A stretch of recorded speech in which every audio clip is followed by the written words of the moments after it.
I feel like the story happened a year ago, which it happened with Shookbang and Veronica, and I never thought I'd be talking about this online, but here I am. That was kind of when Nick and I had our first interactions on a personal level through Instagram DMs. We spoke about what happened. From his side, it was more of him trying to clarify how I was involved or if I was involved, and also he wanted me to make a video on my side of the story. I had told him that I wasn't involved. I don't think I need to make a video. It was just back and forth of that. Not too long after, he asked me if I wanted to collab with him. I remember specifically being transparent with him and letting him know I don't want to collab just because I feel like the drama is too fresh. I feel like me being in a video with him would just stir things up again, and so for all those reasons I was transparent and I said no. From then we still didn't really have much communication up until August. He came to Los Angeles and he had asked if I wanted to collab, and for other reasons I turned him down.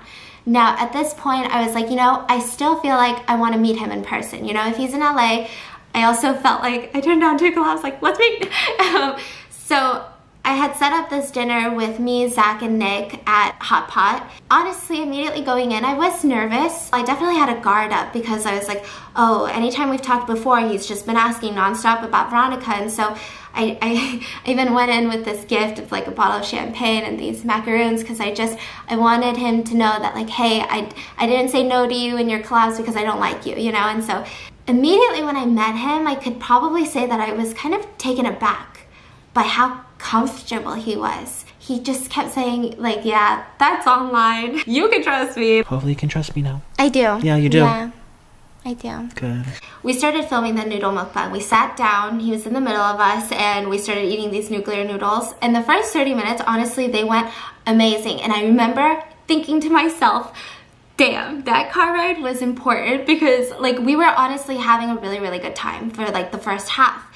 And then Nick brought up the conversation of Shookbang, but he brought it up in a way, and I know that the full footage is not out there. He did it in a way, I don't remember his exact wording, but it was in a... You know, do you like to look in the viewfinder? I try not to, but sometimes I have to. Yeah. Does it make you narcissistic when you look at yourself in the viewfinder? I don't know, I'm just wondering. I've heard that on the streets, says, you know. I had these baby wipes in front of me and I kept wiping him every time he got too serious to just kind of play it off like, let me wipe him. In the hood. Just gonna start cleaning you. We're gonna start cleaning. Have you heard that in the hood, miss? That when you look at yourself in the viewfinder, you're narcissistic? I've heard that all. And every single time I tried to do that, increasingly, it seemed like he got more offended. He would look at me with such a shocked face. Like, I can't believe, but you said you wanted to talk about it and now you don't?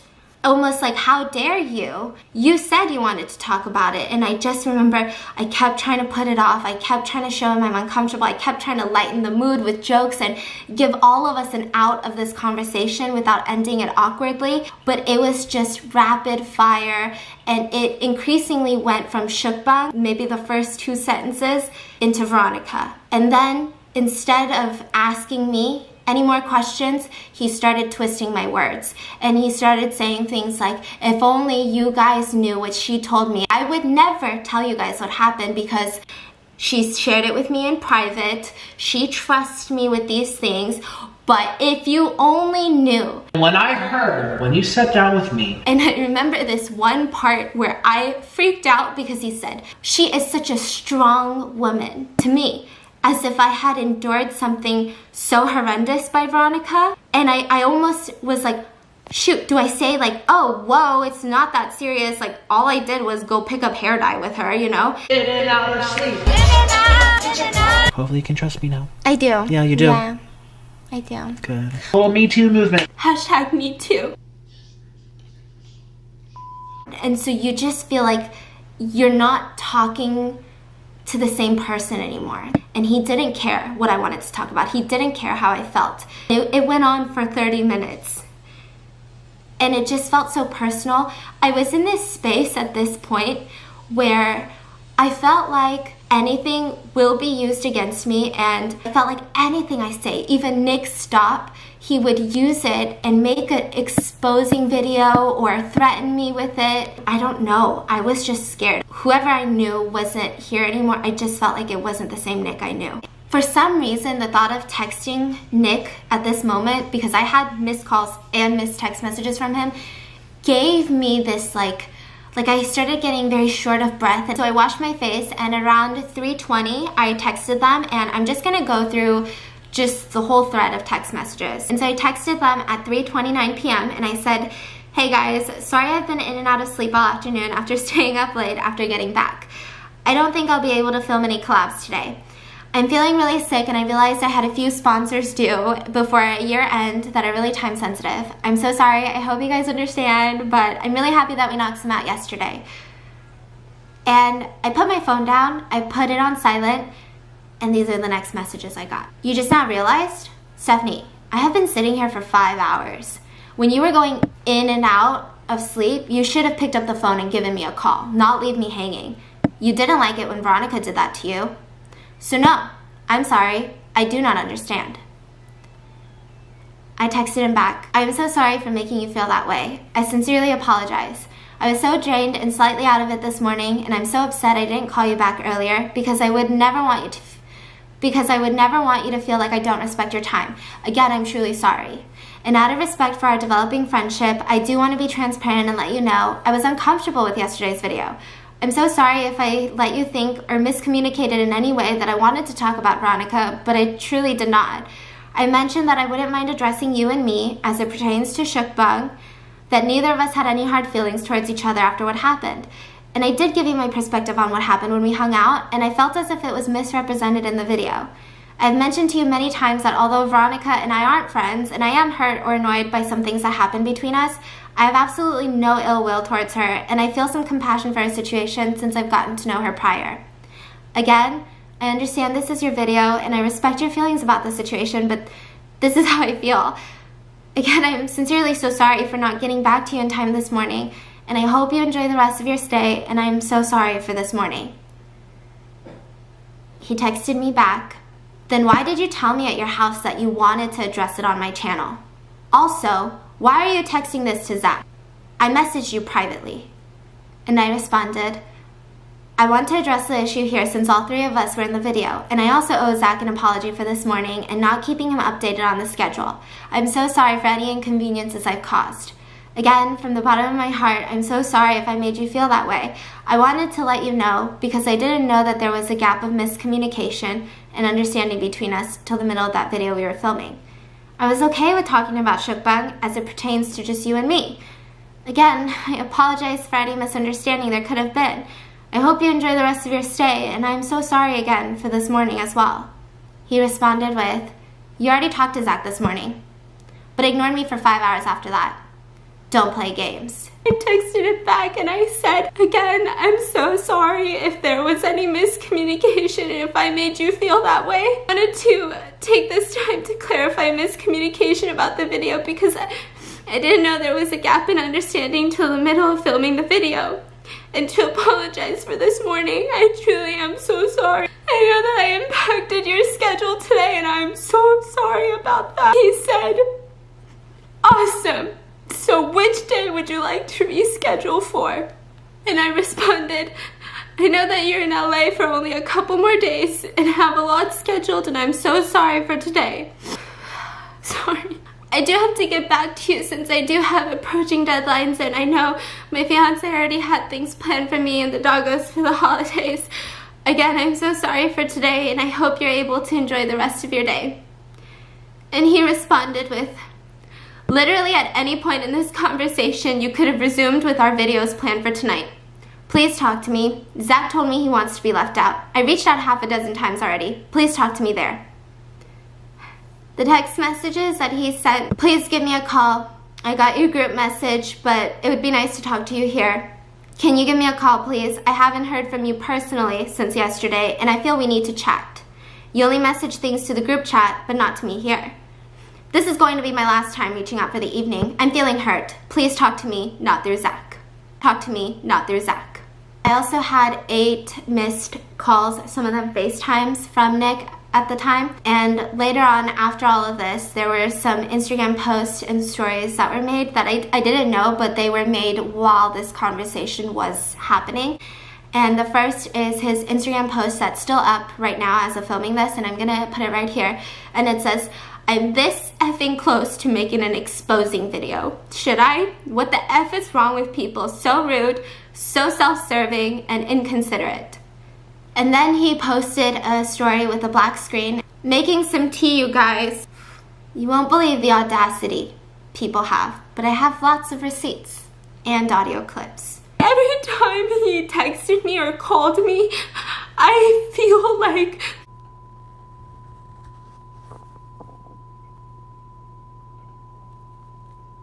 and the audio clips that he posted on his story, audio clips, I got alarmed because I felt weird about that. I never consented to any audio clips. So that means these were illegally recorded. When and where and how. I didn't know what he was talking about. I didn't know if this was just an empty threat to scare me even more, or if something happened that I don't know about. The only thing I can do is check what I have of security footage, and I went through all of Saturday when he was at my house. He was here for about 5-ish hours, and out of those 5 hours that he was here, I used the restroom once. And during that time that I slipped away to the restroom very, very quickly, the one time that I did, without letting me know what he was doing, he took multiple pictures inside my house. This wasn't an old clip from years ago. This was recent from his trip to New York City. I'm gonna leave the edited version that Shookbang posted linked in the description. A lot has happened even after that. There's just been a lot of online bullying, and I'm someone that I've been through high school bullying. I talk about it a lot more on my other channel. He knows that I've talked about it with him before. It just was a gross abuse of power and an abuse of his platform and his voice. First, I felt, again, like more shame and embarrassment because a lot of the people that he tagged are people that he knew that I would say, oh my God, I've watched her since high school, or oh, I love her, you know, I did a collab with her. And these are people that I respected. I don't want to believe that they know the full story of what he's done. I also felt scared because now it felt like if I say something, it's not just going up against Nick, but look at all the friends he has. You know, who do I have? And I just felt like I couldn't say anything because it would be going up against all of these people.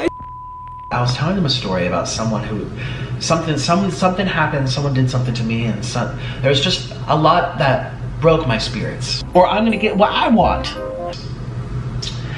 And I was telling them the story, and one of the inside joke from that story was in and out of sleep. And you don't understand, but then I told a few other YouTubers, I tagged them on Instagram, as well as my friends, and they all know. I was like, they know the story, and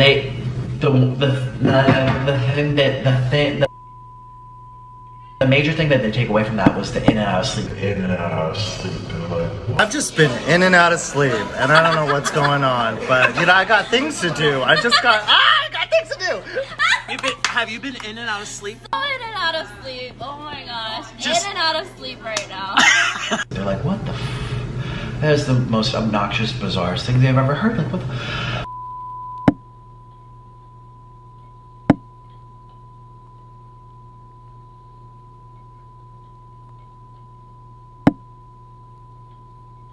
In and out of sleep, we turned something that really bothered me into something that we could laugh about. When we were at the club, I'm telling you, I should have put this on YouTube, but also, I mean, it's just, you have to laugh about things to get over things. That's just what I believe. Well, it's us four plus the gay couple, the other gay married couple, and the girl and the gay guy. So it was all like 12 of us. We're all sitting together and we're like, in and out of sleep. In and out of sleep. In and out of sleep. In and out of sleep. And then the people around us, in and out of sleep. In and out of sleep. And me and Honey started bawling with tears running down. We're like, in and out, in and out, in and out. Oh my God, it was so funny. And we're like, in and out of sleep. In and out of sleep. Oh my gosh.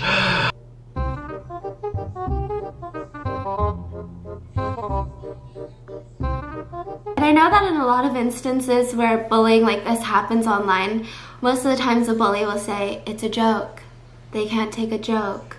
And sometimes I can see where they're coming from. A joke is funny, but what was the purpose of posting it onto his Instagram?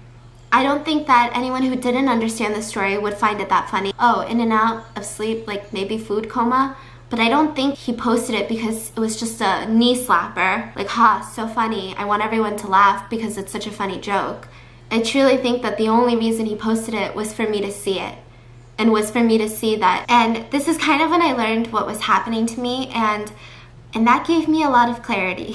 Prior to this, I felt like everything was my fault. I can't even see anything. Glasses. I literally never collabed with her until and you yesterday. just pulled out like 5 of my hair. No, your extensions. I'm so sorry. Okay. We want to keep you beautiful. Oh my god, we're finally meeting. Oh my god. Okay. We're actually gonna die from the amount of videos we're filming tonight. We're literally just cheers, my friends.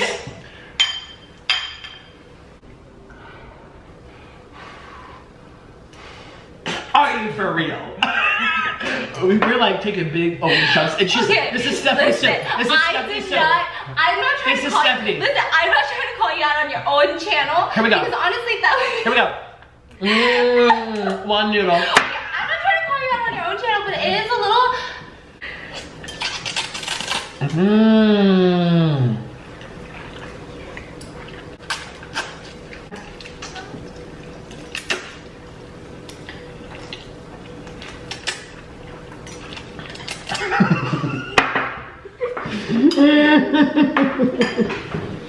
I'm sorry.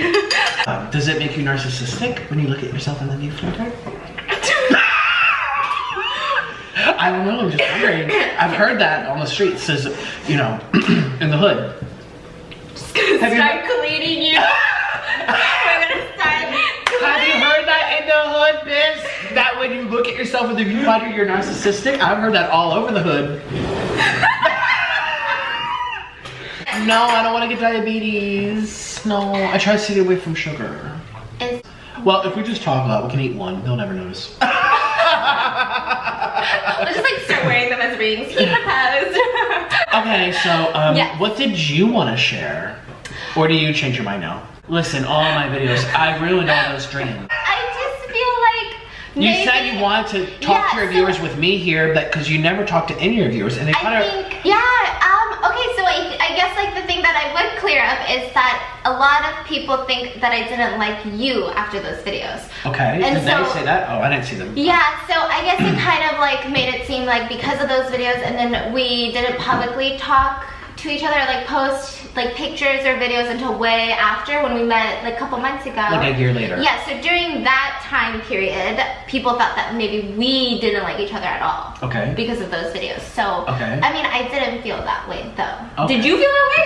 That you didn't like I'm like suddenly getting like, suddenly like real tears. She's like, oh god. I didn't know what to think. I mean, it wasn't until we met in person, you know, 3 or 4 months ago that we sat down and you really opened up to me. And when you sat down with me, we literally, how long we were at that restaurant for? Till 2 in the morning. They kicked us out of there. Yeah, they did. Pretty much. We were there for like 4 hours. And we talked about a lot of his personal life, my personal life, her goals, da da da. But as friends, she also. Oh, I don't have a personal life. I'm just kidding. You guys want to do one last bite with me? Ooh. Oh. I know it's really hot, right? Okay.